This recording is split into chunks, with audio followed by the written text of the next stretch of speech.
Hi everyone, कहीं आप भी ये मिस्टेक करके पूरी लुक खराब तो नहीं कर रहे?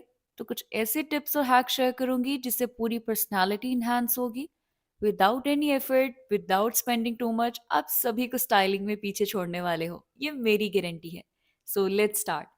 पहले टिप कि सही बैग में इन्वेस्ट करना बहुत ज़रूरी है।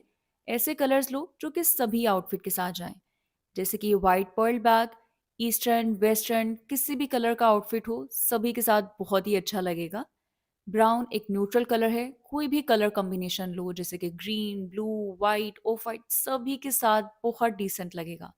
अच्छा, यहाँ पर मैं आपके साथ एक टिप शेयर करूँ। जब भी हम बैग लेते हैं तो शौक शौक में ऐसे बैग ले लेते हैं जिसके ऊपर LV या गुची के टैग्स हों। उस टाइम अच्छा लग रहा होता है पर पूरी लुक बिल्कुल भी डिसेंट नहीं लगती है। तो या तो आप इन्वेस्ट ना करो, अगर ले लिया है तो इसके ऊपर से ये टैग्स और बकल्स वगैरह निकाल दो। उसके बाद आपको खुद ही फर्क पता चलेगा कि कितना डिसेंट लग रहा है। और इस तरह के बैग्स लो जिसके आपके पास आउटफिट ज़्यादा है, जैसे मेरे पास ग्रीन कलर ज़्यादा है तो ये सभी शेड के साथ चल जाता है। और ज़रूरी नहीं है कि आपने बैग कोई ब्रांडेड ही लेना है, आप लोकली भी ले सकते हो। पर सही बैग में सही कलर में इन्वेस्ट करना ये बहुत ज़रूरी है। एक मिस्टेक हम करते हैं कि हाथ में स्क्रंचीज या फिर हेयर टाई पहन लेते हैं और हमें लगता है कि बहुत कूल लग रहा है और इस तरह का कुछ ट्रेंड भी आया था। तब से सभी ने हाथ में इस तरह की स्क्रंचीज पहनना शुरू कर दी है। पर ये बिल्कुल भी डिसेंट नहीं लगता। उसकी जगह पे कोई वॉच या फिर कोई भी ब्रेसलेट जो कि डिसेंट लग रहा हो, आउटफिट को एलिवेट करे, वो पहनो। हमें लगता है फैशन का मतलब खुद को अनकंफर्टेबल करना। शूज हील्स इतनी चुभ रही होती हैं फिर भी हम पहनते हैं। तो खुद को हर्ट करने की ज़रूरत नहीं है। इस तरह के जो शू पैड हैं इसमें इन्वेस्ट करो। बहुत ही सॉफ्ट कुशनी मटेरियल है इसका और ये इजीली आपको दराज और अमेजोन पे मिल जाते हैं, काफ़ी अफोर्डेबल हैं। और ये एक पैक में आपको इस तरह का पेयर मिलता है। ये एडहेसिव है, साइड पे इसका स्टिकर लगा होता है तो इसको रिमूव करके आपने यूज़ करना है। अच्छा, यहाँ पर मैं बेंड करके आपको दिखा रही हूँ कि इस तरह से आपको शू के अंदर इसको स्टिक करना है। अगर शू का साइज़ छोटा है या फिर वैसे ही वहाँ पे इतना टाइट होता है नया शूज़ कि वो चुभ रहा होता है हमें, तो इसके बाद ऐसा कोई प्रॉब्लम नहीं होने वाला। एंड आई होप कि यहाँ से आपको दिख भी रहा हो कि मैंने कैसे इसको स्टिक किया है। और इसके बाद आपके पाँव बिल्कुल हर्ट नहीं होंगे। और जो इसका एक्सेस पार्ट है, आप या तो इसको कट कर दो या फिर एक छोटा साइज़ मिलता है, आप वो भी ले सकते हो। इसके बाद कोई टेंशन नहीं है, बिल्कुल हर्ट नहीं होने वाला, आराम से चलो और बिल्कुल कंफर्टेबल रहो। एक और मिस्टेक हम करते हैं कि या तो सेम कलर पहन लेते हैं या फिर सेम प्रिंट। जैसे यहाँ पर मैंने एक सॉलिड कोट सेट पहना है। इसका शर्ट और बॉटम बिल्कुल प्लेन लाइलिक कलर का है। क्योंकि ये बिल्कुल सॉलिड है तो इसके साथ मैं स्कार्फ इस तरह का प्रिंटेड और थोड़ा सा कलरफुल लूंगी। आप देखो कि एकदम से पूरी लुक में कितना ज़्यादा इन्हांस हुआ है। तो अगर मैं बिल्कुल सेम पहन लेती तो वो बिल्कुल अच्छा ना लगता। इसी तरह जैसे ये वाला कोट सेट है, इसके ऊपर बिल्कुल प्रिंट वगैरह बने हुए हैं। अगर मैं इसका स्कार्फ भी बिल्कुल प्रिंटेड ले लूँगी तो वो पूरा मिक्स मैच सा हो जाएगा। इसके लिए यहाँ पर बिल्कुल प्लेन लूँगी ताकि लुक और अच्छी हो। एक और मिस्टेक करते हैं कि एक्सेसरीज बिल्कुल नहीं पहनते या तो फिर बहुत ज़्यादा पहन लेते हैं। जैसे हम किसी भी इवेंट के लिए आउटफिट पहले से डिसाइड करते हैं, इसी तरह से ज्वेलरी भी आपने पहले से डिसाइड करनी है। ऐसा ना हो कि बस हाथ में जो आया आपने वो पहन लिया। You can never go wrong with pearl hair accessories. कुछ समझ ना आए तो इस तरह की एक्सेसरीज लो, बहुत अच्छा लगता है। इस तरह के जो हुप्स हैं या फिर जो पर्ल इयररिंग्स हैं बहुत ही ज़्यादा डिसेंट लगते हैं। और हाथों को भी आपने कभी खाली नहीं छोड़ना। उसके अंदर रिंग्स, वॉच या ब्रेसलेट बहुत ज़्यादा अच्छे लगेंगे।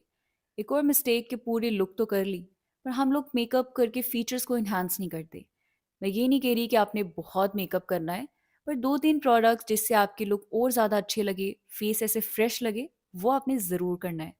जैसे कि अपनी आईलैश को कर्ल करना, वो एक बिल्कुल इक्वल लगती है और उसके अंदर एक वॉल्यूम आ जाता है। और उसके बाद एक अच्छा सा आपने मस्कारा यूज़ करना है। इसी तरह लिप्स के ऊपर टिंट देने के लिए कोई भी नेचुरल सी लाइट सा कलर आप लगा लो या फिर एक लिप ग्लोस, बहुत ही ज़्यादा क्यूट सी लुक आती है। हमारे लिए ब्लश ऑन टिंट ये गेम चेंजर है, तो चीक्स के ऊपर टिंट बहुत ज़रूरी है। या इस तरह की आप बेसिक पैलेट में इन्वेस्ट कर लो।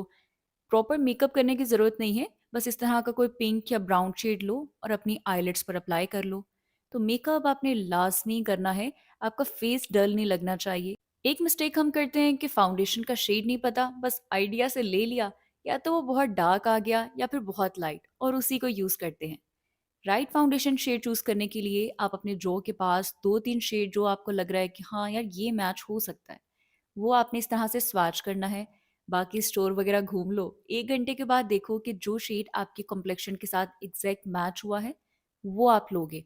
अंदाज़े से आपने नहीं लेना या फिर बहुत लाइट नहीं लेना। अगर आप इस तरह से मिक्स मैच शेड लेते हो ना, तो वो ऑक्सिडाइज़ हो जाता है या फिर पूरा मेकअप ग्रे लगने लगता है, चाहे आपने जितना भी अच्छा क्यों ना किया हो। इसी तरह हम लोग लिपस्टिक का शेड भी नहीं देखते। लिपस्टिक का शेड या तो जो ट्रेंड में होता है हम वो लगा लेते हैं या फिर स्वैच करके बस जो अच्छा लगता है हम वो लगा लेते हैं।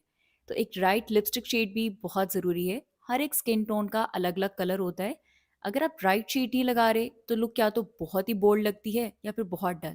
तो इसको आप पोज़ करके पढ़ सकते हो। इस तरह से आप अपना राइट शेड चूज़ कर सकते हो। नेल्स एक बहुत ही बेसिक चीज़ है जिसके ऊपर तो हमारा फोकस ही नहीं होता। तो अपने ओरिजिनल नेल्स को हमेशा नीट एंड क्लीन रखो। और कभी कभी इवेंट के लिए ऐसे ओकेजनली अगर आपने लगाने हो तो स्टिक ऑन में इन्वेस्ट कर सकते हो। एक दो पैक अपने पास रखो। कोई हसल नहीं होती कि इसको ट्रिम करना है या इसको ग्लू से स्टिक करना है, बस इजीली निकालो और इसको स्टिक कर लो। और आप इसको बहुत बार रीयूज भी कर सकते हो। तो एक दो पैक अपने पास ज़रूर रखो। इस तरह ओकेजनली आप लगाओ ना तो बहुत ही अच्छे लगते हैं। आपकी पर्सनालिटी की एक और चीज़ लोग जिस पर बहुत ध्यान देते हैं पर शायद हम खुद नहीं देते। हम नहीं देखते कि शूज़ हमारे नीट एंड क्लीन है, साफ़ किए हैं कि नहीं, डर्ट है या नहीं, बस हमने निकाला और पहन लिया।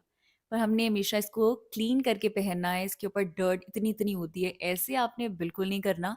हार्डली आपको 30 सेकंड्स या 1 मिनट लगेगा, अच्छे से आपने क्लीन करके तो ही पहनना है। कोई भी चीज़ है या फुटवियर है, ज़रूरी नहीं है कि ब्रांडेड हो। आप अगर कोई लोकली चीज़ भी ले रहे हो, बस ये देखो कि आप उसको राइट वे में कैरी किस तरह से कर सकते हो, उस चीज़ को आपने और अच्छा किस तरह से दिखाना है। सो ये टिप आपने बिल्कुल नहीं भूलनी, इससे अपनी हैबिट बनाओ। Last but not least, hair styling. अगर आप यूनिवर्सिटी जा रहे हो तो इस तरह की कुछ ब्रेड वगैरह बनाओ या कुछ ऐसा हेयर स्टाइल जिसमें बाल बिल्कुल टाई हों। आप बिल्कुल खोल के ना जाओ, वो बिल्कुल डिसेंट नहीं लगते। और अगर किसी इवेंट के लिए है तो भी बस ऐसे ना करो कि इतना एफर्टलेस हो के बाल खोल के चले जाओ। हल्का सा कुछ ना कुछ तो स्टाइलिंग होनी चाहिए पूरी लुक को कंप्लीट करने के लिए। सो यार that's it for today's video. सारे फैशन डू एंड डोंट्स मैंने आपके साथ शेयर किए। मुझे कमेंट में बताना कि आपका फेवरेट हैक कौन सा था। और सारे प्रोडक्ट्स लिंक आपको डिस्क्रिप्शन में मिल जाएंगे।